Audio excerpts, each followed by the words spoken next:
Thank you all for coming to my class tonight. It's really going to help me out. Appreciate it.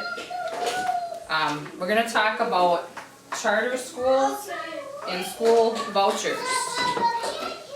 And before we start, can anybody tell me what a charter school is? I mean, what do you know about charter schools? Anybody know anything about charter schools? They're more of a private school kind of thing, aren't they? I think. What's your name? You guys go, I'm videotaping. Does he have an online curriculum too, as well as a regular curriculum? Good question.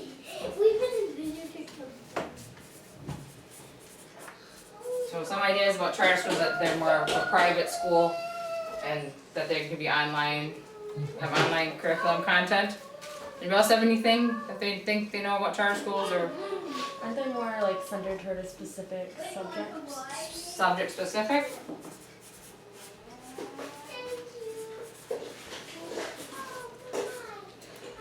Okay, good. Well, we'll talk about what charter schools are, and we'll see if any of that is what a charter school is. This is to go with my PowerPoint, just in case you can't strain your eyes to see. You can take notes if you want. So, charter schools. It's actually, what are charter schools, and we're going to talk about, what they are. Hopefully you'll have more information when you get done. Knowing what a charter school is can help you make decisions about where you send your kids to school. Charter schools are actually publicly funded schools. They exist inside a school district, but they are independent in the fact that they don't have to operate under the same rules and regulations that other schools have to operate under. Your regular public schools have curriculum requirements, time frame requirements, they have to be to school so many number of days. They have to provide instruction in a certain way. The teachers have to be certified, DPI, licensed. None of that applies to a charter school. They have to receive the approval of the school district to operate though. And they operate within the school district, so kids that belong to that district can go to it, but also kids that are outside the district can go to it as well. Like open enrollment that we have here in Eau Claire. They have to create a charter that lists what goals they intend to achieve, what kind of structure they intend to have. They have to prove that they're going to be offering something that is different from what the public schools are currently offering to get approved, to run. And they also have their accountability, that if they fail to meet their goals, their charter can be revoked. They have to provide the standard that they say they're going to provide. So they're not just able to do whatever they want, irregardless of how kids are learning or their grades or college entrance or anything like that.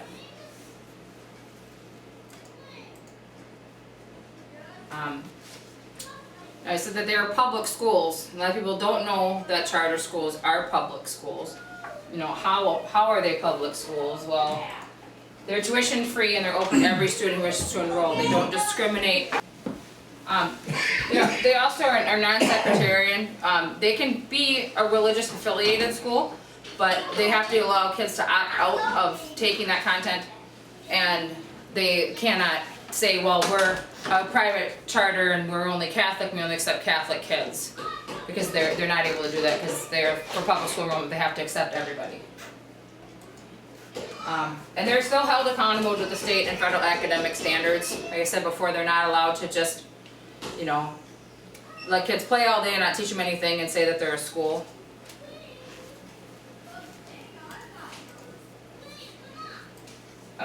They're different from public schools because they can offer different hours. They might go to school on Saturday. They might have a day that starts way later than regular school days and goes into the evening to accommodate, parent schedules. They're very flexible with their curriculum. if they make a decision about a curriculum, they can change it right in the middle of the year and do other things with it.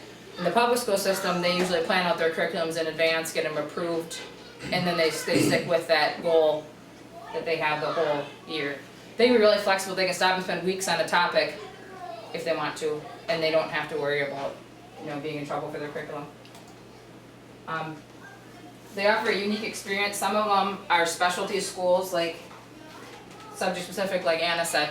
Some of them are specialty schools. They might offer music as their main source of education. Everything might be centered around music program or arts. Or they could just offer a completely different philosophy of education, like the Montessori school.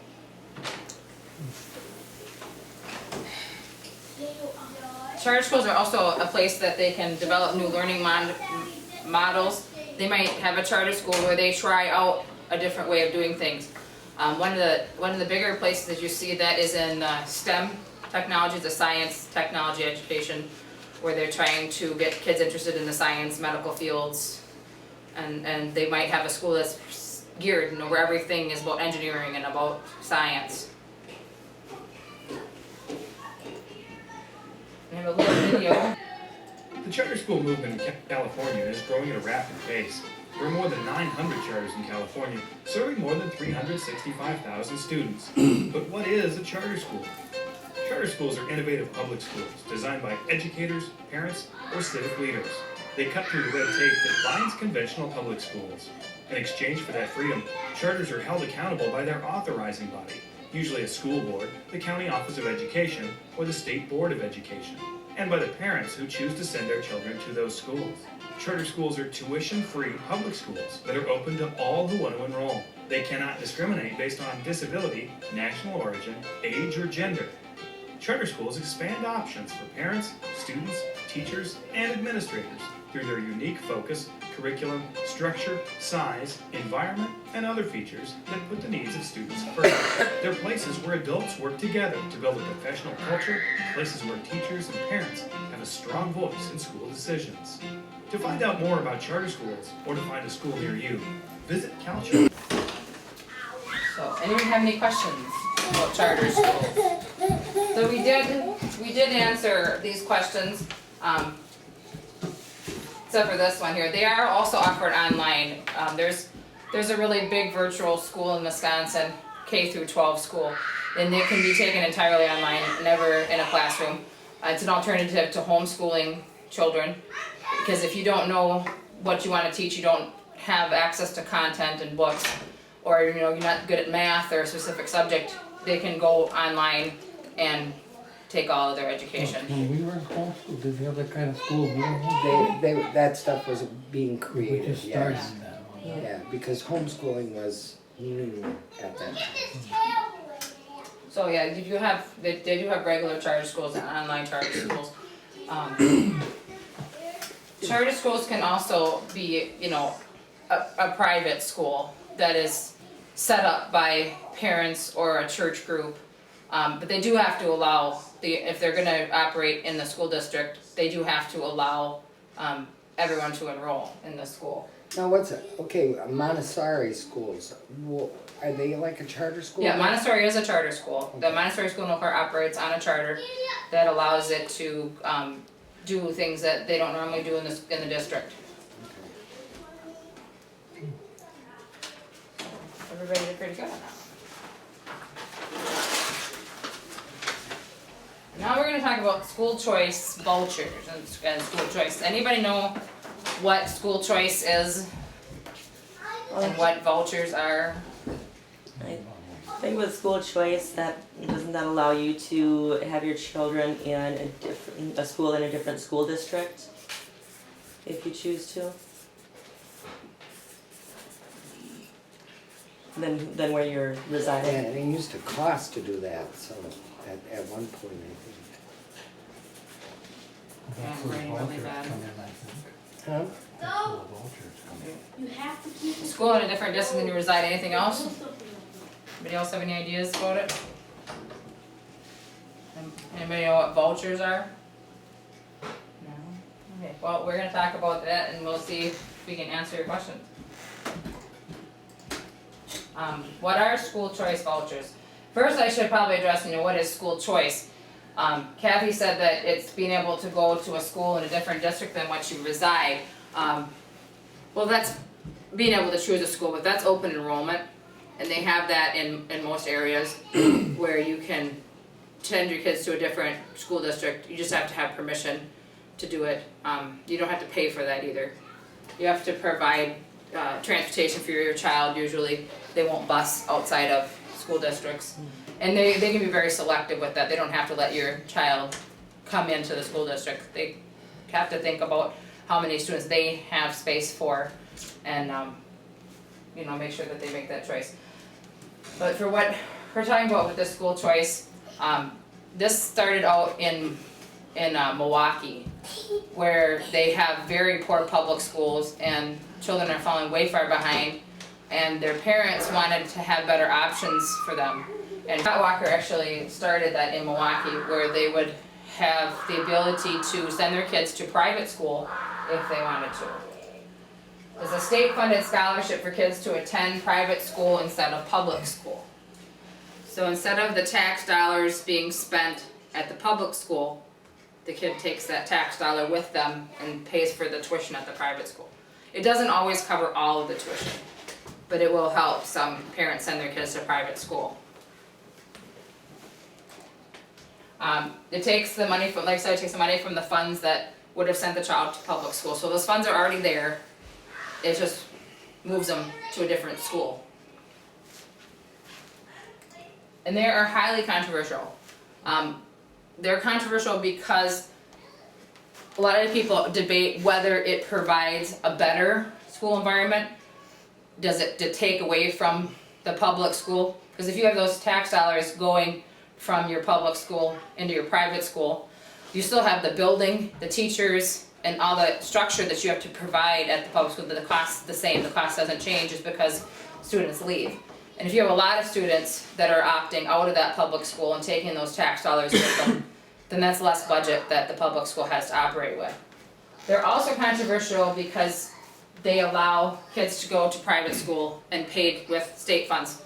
Separation of church and state, the being able to not have, the church pay for the state stuff and the state pay for the church stuff. That's actually the hot button of the issue that most people have trouble with.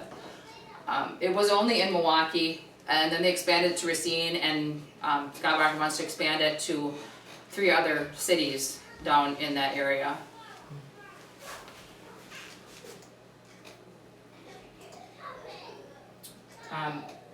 Some pros and cons about vouchers, that some supporters of it feel that when you give the parents the option to choose, they'll choose the highest performing school.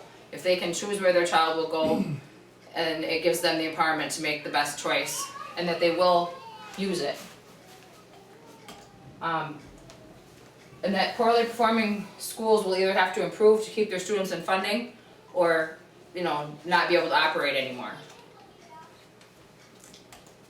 Opponents, though, say that they still have to pay for the building costs, which reduces enrollment and they get less funding. And if you give vouchers for private religious school, it violates the separation of church and state clause in the Constitution. Where are school vouchers used? 13 states have school voucher programs, so they're not everywhere. It's not a statewide, countrywide system. Wisconsin vouchers can only be used in the Milwaukee and Racine school districts at this time. They're working on moving that to more parts of Wisconsin. And some states have it only for special education, like Florida, Georgia, Oklahoma, Mississippi, and Utah only have it for students who have individual education plans and qualify for special education, so their parents can choose to put them in a different school that they think might provide better services. For the special education, if you had a child that was deaf, for instance, and the parent wanted to send them to a special school that has a sign language teacher, where the school that they currently reside in does not have one, they could send them to another public or even a private school that has those services. The school choice.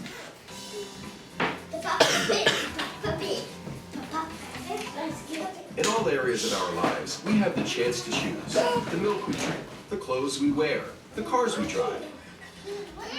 Given that education unlocks the door of opportunity, shouldn't parents have that kind of choice in schools?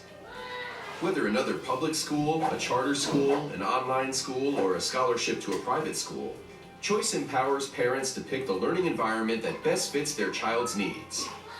A zip code should not determine a child's chance for success, and students should not be doomed to a life of poverty because their parents didn't have the financial freedom to opt out of a failing school. Giving parents choices, both private and public, has saved thousands of kids that otherwise would have been trapped in failing schools. Not every kid will go on to college, but it doesn't mean they need to fall through the cracks. We have to start meeting the needs of all children by giving them and their parents the power of choice. That best choice may be scholarships for students with disabilities, corporate tax credit scholarships, charter schools, vouchers for pre-kindergarten, or online learning. Every child can learn, but they don't all learn the same way. We have to stop providing them with one education model. We must provide each and every child with access to the school that will best equip them for success.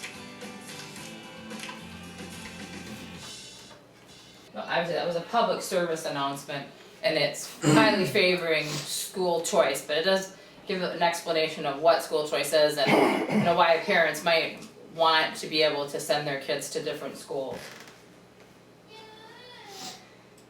And this one is dealing with the controversy that it causes, and this is particularly in Wisconsin. Wait for us to see the video. So, thanks, Brian.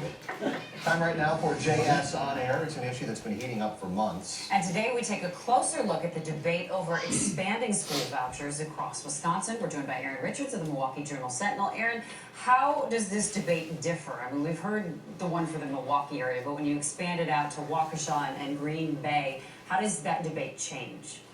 Right, so as you know, this is a component of Governor Walker's proposed state budget. He'd like to establish voucher programs that look a lot like Milwaukee and like the new one he established in Racine, or he approved establishing in Racine 2 years ago, to 9 other cities outside of Milwaukee. So for the first time, the controversy over sending public money to private schools, often religious schools, is now just not a Milwaukee debate, it's around the state as well in these other communities. And how's it being received in those communities compared to how it was handled here in the city?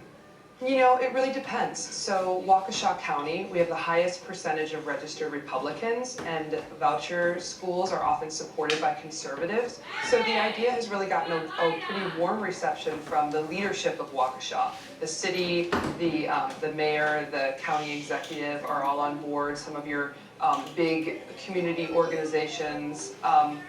Whereas in Green Bay, you're seeing a big backlash from the public school community who feel like if you send more public money to private schools, that means less money for the public schools, less money for kids in the district who probably won't leave, meaning kids with expensive to serve special needs, you know, and some other needs that the public school is meeting and can't downsize fast enough, you know, without being in a financially difficult position.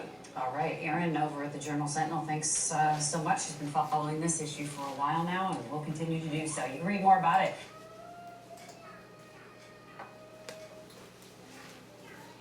So, anybody have any questions about school choice? Anything they want to add, discuss? I think this voucher thing would force them to actually improve the public school system so they are up to standard with the other schools. It makes sense. That's why we homeschooled, you know, because we had issues with the public school system.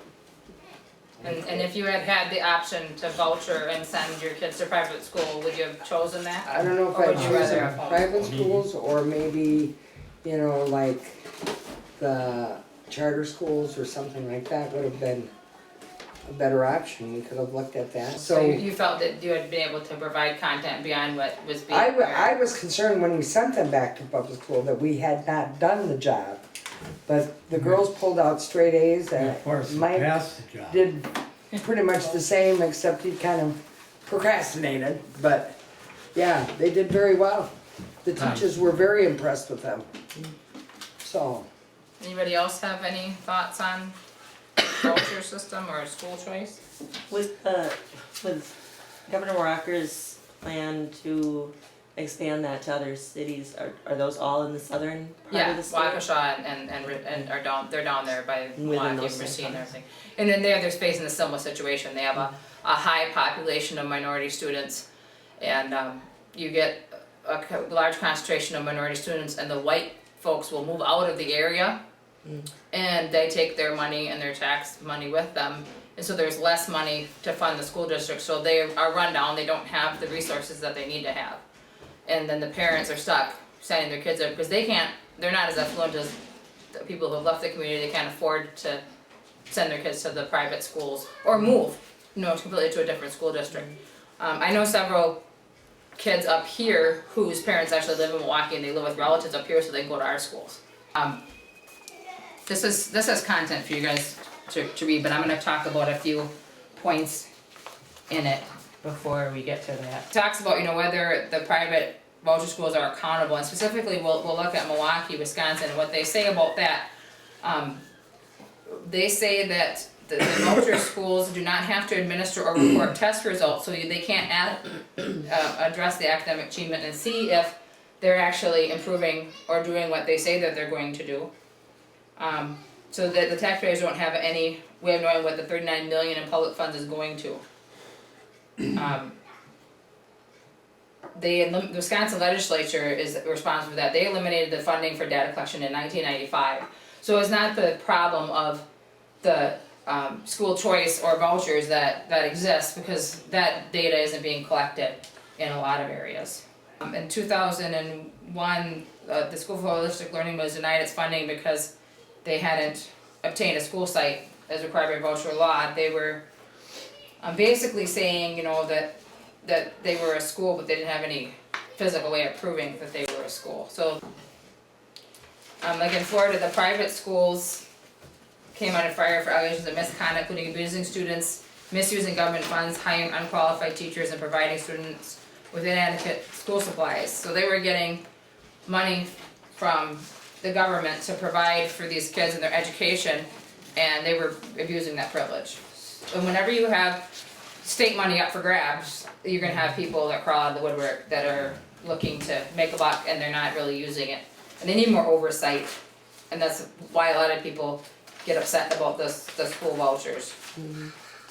One thing that was kind of on my mind is how different the accountability and the documentation, at least on the surface, appears to be between this versus, say, something like Medicaid or Medicare, where that's public funding, and granted it's a different industry, so to speak, education versus health, but there's so many checks and balances for the Medicaid and Medicare to avoid fraudulent claims and things of that nature. And I don't, do you have any idea on whether that's lacking in the school choice and voucher programs to such an extent at this point because it's relatively new yet, or it just hasn't taken place? Yeah, I believe that they haven't really come into scrutiny because, like they said in the newscast, it was only Milwaukee that was dealing with it, and it was a debate that largely wasn't heard in the rest of the state or in the rest of the country.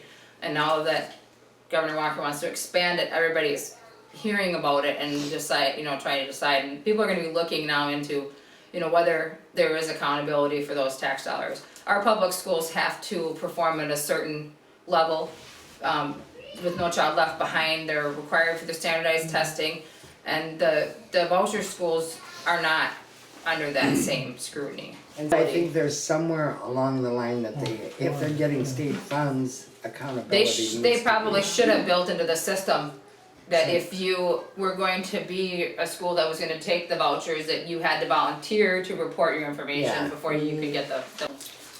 I have another handout that just covers, again, what the difference is between vouchers and charter schools and the Waukesha School District, just to kind of help you. From the notes and content that given I have a little worksheet to do, just to see how well you were able to understand what we were talking about. It's an open book test. Yeah, that's why you have your notes. It's not a test, it's just a worksheet. And that concludes our lesson. I will collect those and give you feedback on whether or not I felt that you understood the concepts